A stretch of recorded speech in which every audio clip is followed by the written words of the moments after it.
Hit katten så ska jag.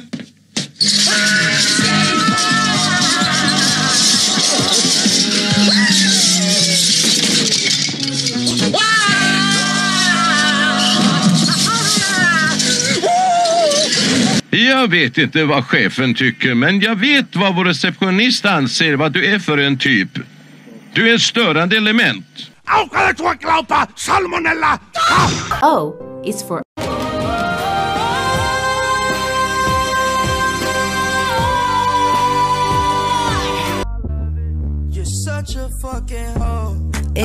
Fred, skulle inte jag kunna få vara med? Jag hade gärna dansat lite med Daphne. Velma, du vet hur mycket vi hatar dig. Dessutom är du så här tjock och ful som man vill spy.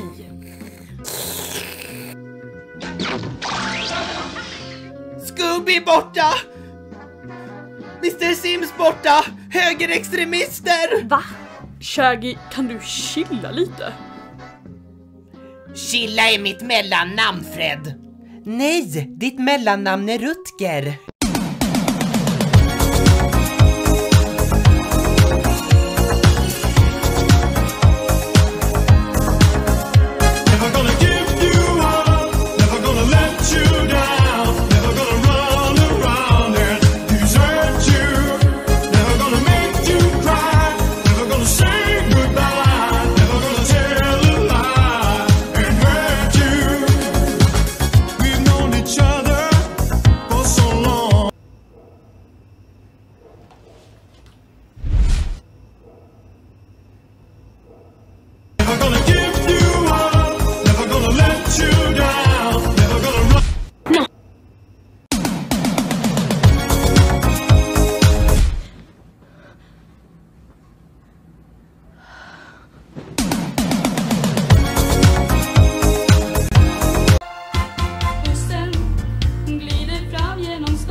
Jag fångar i ett korvskinn, släpp mig loss, annars blir jag stroganoff.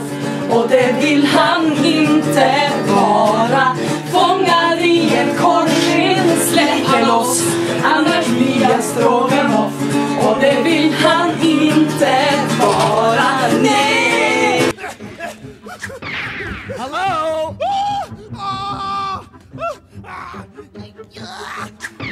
Hallå! Hallå! Mamma!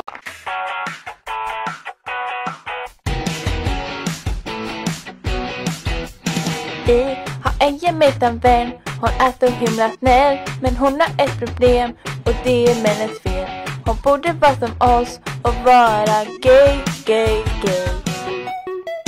Men så himla grisiga, sätt dem i sofforna, så desperata. Oh, oh, oh, oh. De borde ju dö ut, så tjejer håll ut. Inga män, bara en massa tjejer. Håll dig gay, sjunga bäst i sängen. Inga flit, här kan ni ta härifrån. Ja, men tänk dig 2 prinskorvar och dela dem på mitten. Ja, men vad får du då? Pyttipanna! Vilken väg tog han? Vill du ha en cigarett? Oj, I can almost stop me! Everybody, jump, jump, jump, jump! Lägg klackar! Lägg pansen eller så flicka, dansa med! Bing bang, dingalingaling, jag nu är bäst att höra sig och teja. Bing bang, dingalingaling, jag nu är bäst att hysta styrdans skrak. Excellent. Carry my bag, won't you? Oh, sorry, lady. I'm pretty busy. You will be paid for the labor then. Think again, young man. Keep your money, I'm fine. What? Yeah, I mean, healthcare is free, I catch and gather my own food, and even if I didn't, there's no shortage around here. I'm a forest hippie, so I have no bills or taxes to pay, and I'm not really one for possessions I don't need. But why don't you have to pay for any of that? I don't... Jane, I heard you were coming to visit. Give me your bag, that'll be $50. Wait, what do we use in Finland? 50 euros. Wait, is that a lot? Is that a little? I guess this is an anime, though. 5,000 yen. I think that rounds up. Just give me your money.